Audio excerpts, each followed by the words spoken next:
Toshkent tumani Kelesdan o'tganda Kirov mahallasiga navbatchi uyimizga keldik.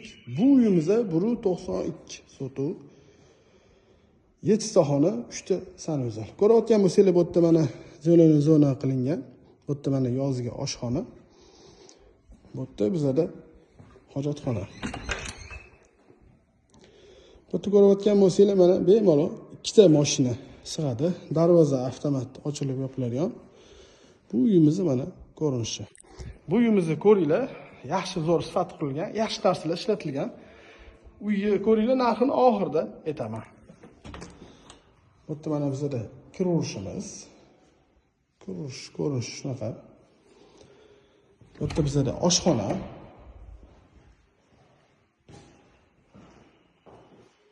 Ko'rayotgan bo'lsanglar, oshxonamiz ham chiroyli qilingan.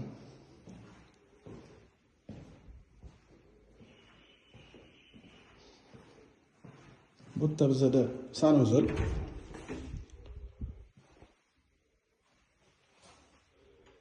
Ahamiyat berayotgan bo'lsanglar, bu yerda eshigiga Rasulov eshigi ishlatilgan va включательlari Panasonic включатель ishlatilgan. Yaxshi sifat narsalar ishlatilgan. Shunga ahamiyat beringlar.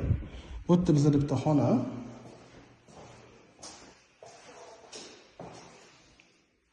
Bu yerda hayvonlar uchun joy qoldirilgan.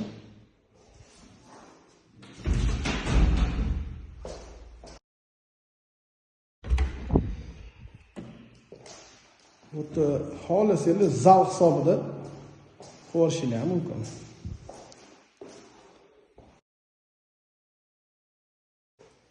Podvaldan boshlasak.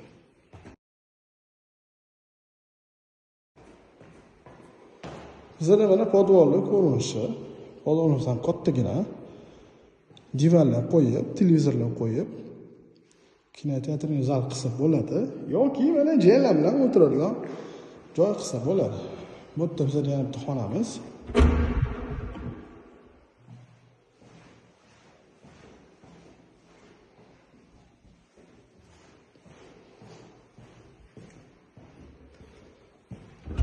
Bizda yana bitta xonamiz bu yerda.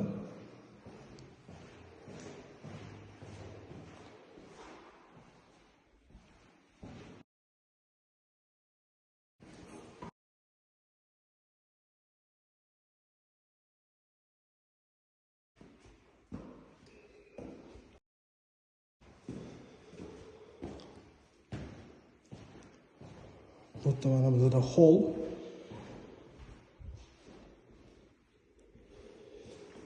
Bu yerda bizda balkon.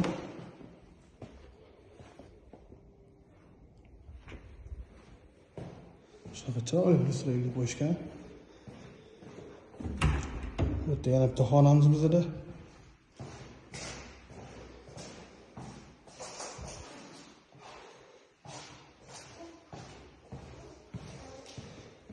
Bu yerda bizda sanuzel. Bu yerda yana bitta xona bizda.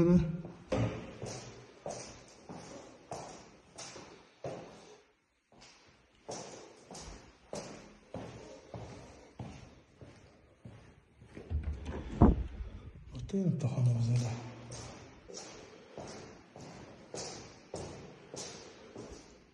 Ikkita shunaqa zal, pastda ham bor. Xohlasanglar buni zal qilinglar, buni spalni qilinglar, buni spalni, buni zal qilinglar xohlasanglar. Biz bu uyimizga 180 ming so'rayapmiz.